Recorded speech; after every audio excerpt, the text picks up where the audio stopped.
Hello. Messages from 40 masters इस book से आज हम बात करेंगे कि मास्टर राम से हमें क्या मैसेज मिले। राम कहते हैं कि मेरे आगे श्री मत लगाइए, मुझे इस बंधन में मत बांधिए। मैं तो बिल्कुल आम इंसान हूँ, बिल्कुल आप सबकी तरह।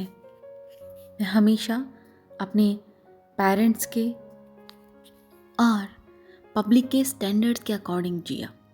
जो भी उनका मानक था मेरे लिए, मैं उस अकॉर्डिंग जिया। मुझे उस समय में जो भी सामाजिक नियम थे उनके दायरे में रहकर जीना था और इसी तरह से मेरी लाइफ डिज़ाइन की गई थी। लेकिन इस सामाजिक दायरे के बाहर जिसने मुझे देखा वो सिर्फ और सिर्फ एक इंसान था, वो थी सीता। तो श्री सीता के नाम के आगे लगाया जाना चाहिए। सीता को कहना चाहिए श्री सीता, क्योंकि सीता ने मुझसे कहीं बेहतर ढंग से अपने लेसन सीखे, ऐसा मुझे लगता है। क्योंकि सीता ने अपना पूरा जीवन उन सामाजिक दायरों में ही जिया और बहुत अच्छे से जिया और अपने लेसन्स को बहुत अच्छे से सीखा। मेरे शुरुआती दिनों में मुझे मेरा रहन सहन, मेरा रहने का तरीका बिल्कुल पसंद नहीं था, क्योंकि राम का बेसिक नेचर था मेडिटेटर, एज ए मेडिटेटर। और वो हमेशा गुरु बनना चाहते थे, अपने गुरु जैसा बनना चाहते थे। उनके आइडियल हीरो थे विश्वामित्र।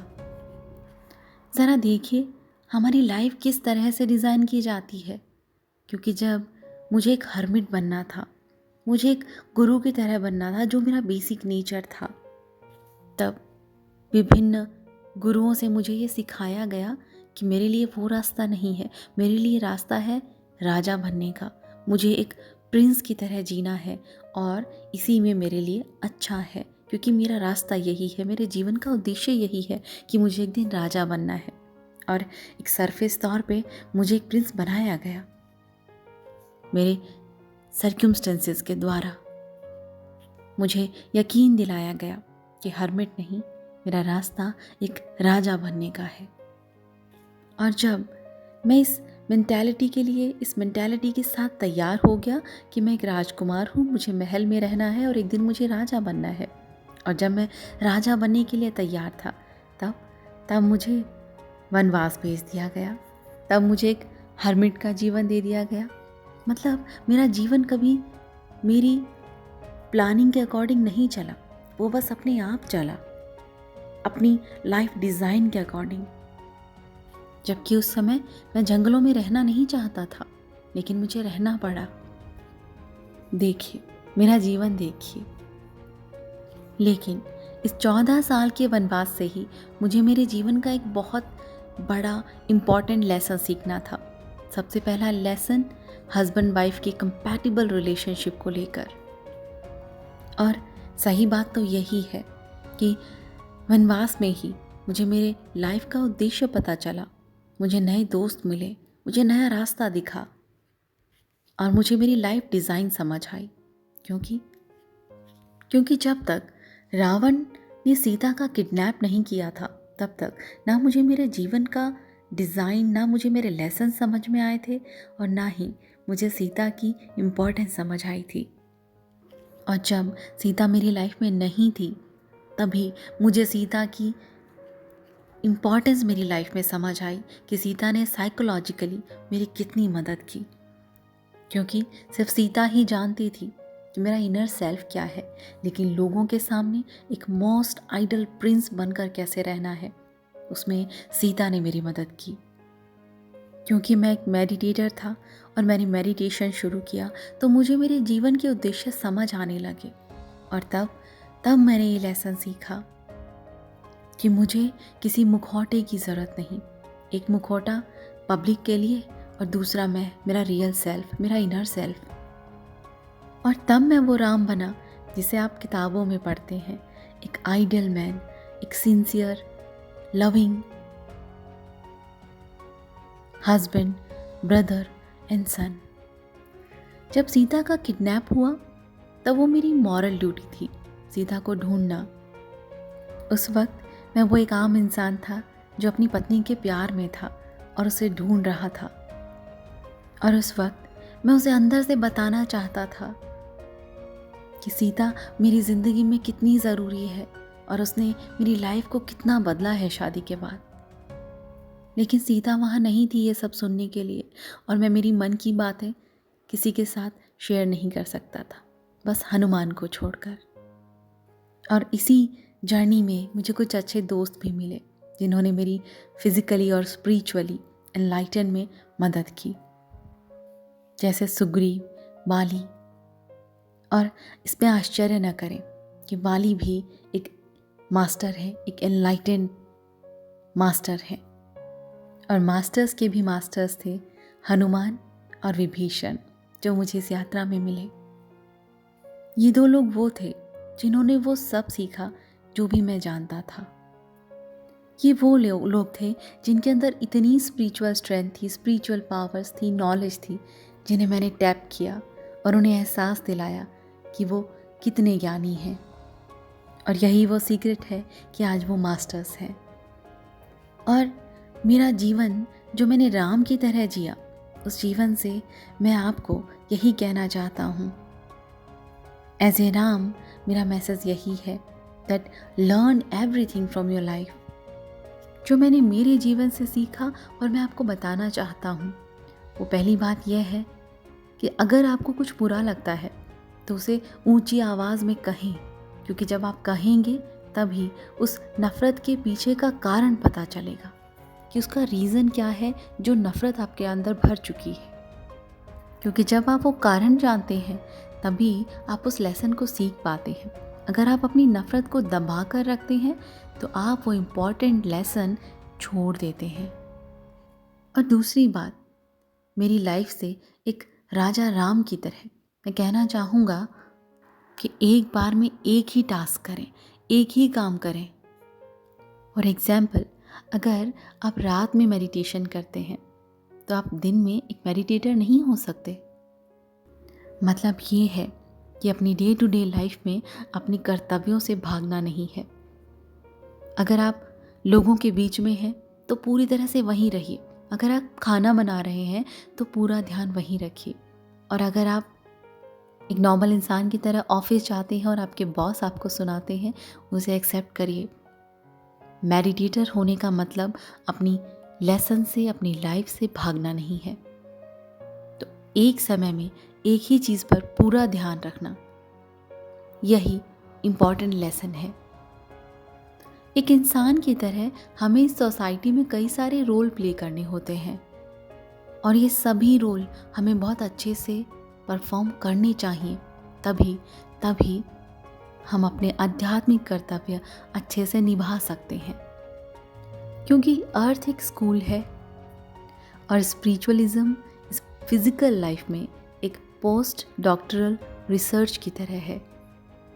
और एक पोस्ट डॉक्टरल स्टूडेंट उस लो अंडरस्टैंडिंग में नहीं होता है कि उसे छोटी छोटी बातें समझाई जाएं। यहाँ राइटर कहती हैं कि हर एक इंसान को अपनी प्रेजेंट लाइफ इसी तरह से जीनी चाहिए। उसके सारे दुख, सारी खुशियाँ एक्सपीरियंस करने चाहिए। और क्योंकि आप सभी लोग जो ये सुन रहे हैं, जो ये पढ़ रहे हैं, वो हैं जो अपने लाइफ रोल अच्छे से निभा रहे हैं और साथ में अध्यात्म को जान रहे हैं, सीख रहे हैं, समझ रहे हैं। अब राइटर मास्टर सीता से कनेक्ट करती हैं और सीता अपनी लाइफ के बारे में क्या कहती हैं। सीता कहती हैं, yes I am wife of Ram. अगर आप इंडियंस हैं तो आप मेरे जीवन के बारे में जानते ही होंगे, लेकिन मेरा मैसेज मेडिटेटर्स के लिए है। मैं मेरी लाइफ की माइनर डिटेल्स में जाने की इच्छुक नहीं हूँ। स्पेशली मैं आपको मेरी बर्थ के बारे में बताना चाहूँगी, क्योंकि मैं एक हाई मेडिटेटर थी। मैंने एनर्जी फॉर्म से अपने आप को फिजिकल फॉर्म में बनाया।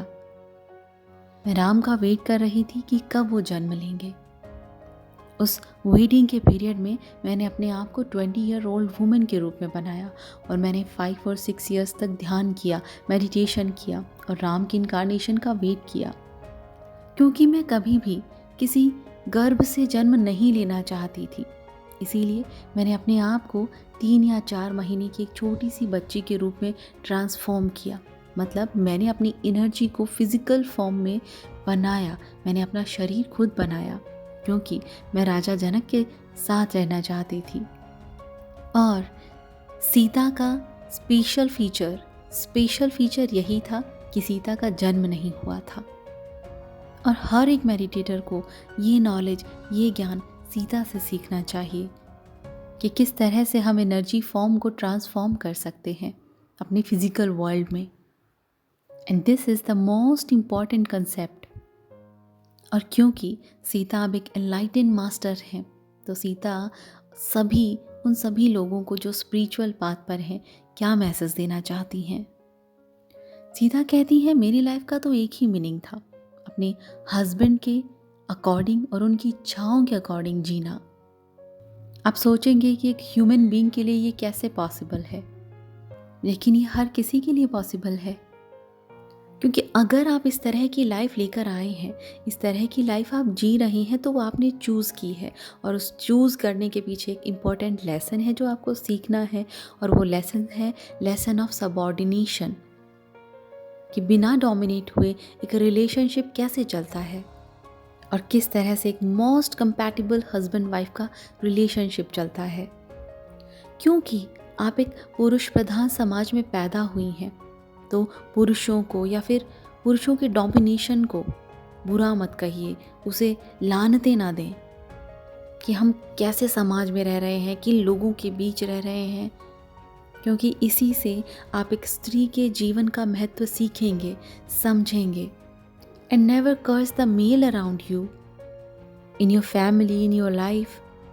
क्योंकि आप ही ने ये जीवन चूज़ किया है एक पुरुष प्रधान समाज में, एक महिला के रूप में, कि किस तरह से पुरुष प्रधान समाज में और मेल डोमिनेटेड एरिया में या समय में रहा जाए।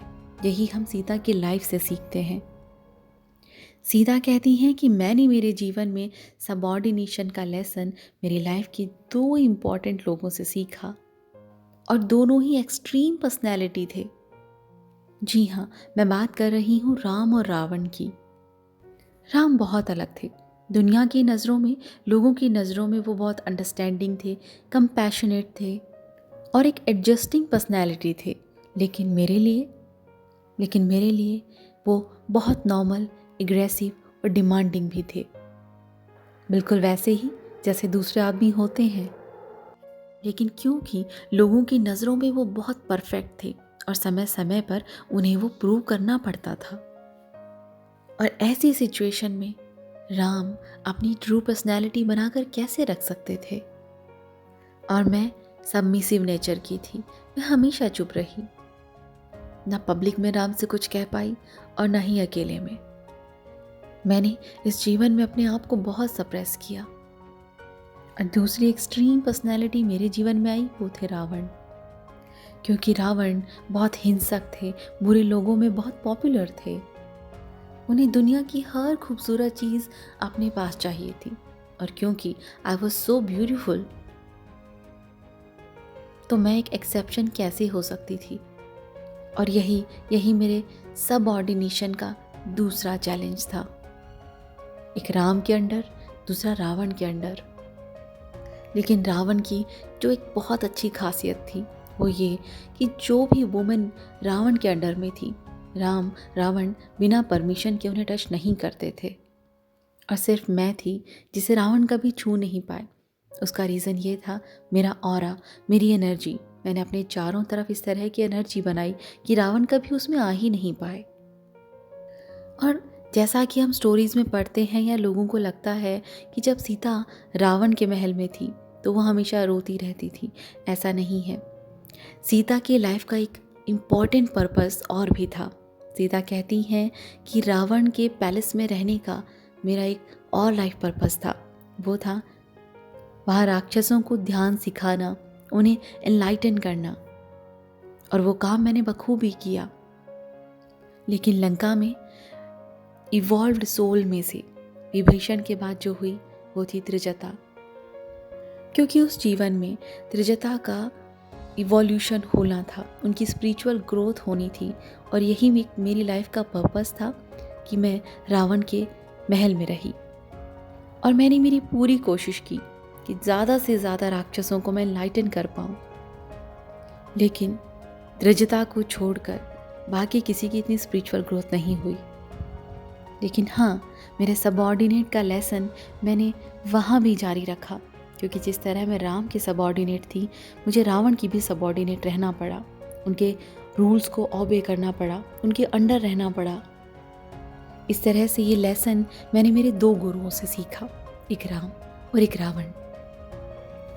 तो सीता हम सभी से यही कहना चाहती हैं कि अपने कर्तव्यों पर टिके रहें, अपने रास्ते पर टिके रहें और जो खूबसूरत सा सबसे इम्पॉर्टेंट फिजिकल इंस्ट्रूमेंट आपके पास है, आपका दिमाग, उसका इस्तेमाल करें। ये सीखें कि कहाँ आपको सरेंडर करना है और कहाँ आपको अपनी स्वतंत्रता दिखानी है। अपनी लाइफ को, अपनी प्रेजेंट लाइफ को गौर से देखें और समझें और ये इंश्योर करें कि अपने लाइफ लेसन्स को कितने अच्छे से आप सीख सकते हैं और अपनी इस डिज़ाइन लाइफ को कितने अच्छे से जी सकते हैं। सीता के लाइफ से यही सीखने को मिलता है कि हर सिचुएशन में, किसी भी बुरी सिचुएशन में, उस सिचुएशन का हम ज़्यादा से ज़्यादा इस्तेमाल कैसे कर सकते हैं अपनी स्पिरिचुअल ग्रोथ में। इस वेल प्लान लाइफ को अच्छे से जीने के लिए आपको एक मेडिटेटर होने की ज़रूरत नहीं है। लेकिन अगर आप एक मेडिटेटर हैं तो आप अपनी एनर्जी को उसी तरह से इस्तेमाल कर सकते हैं, नई चीज़ें सीख कर और नया क्रिएट करके, बिल्कुल सीता की तरह।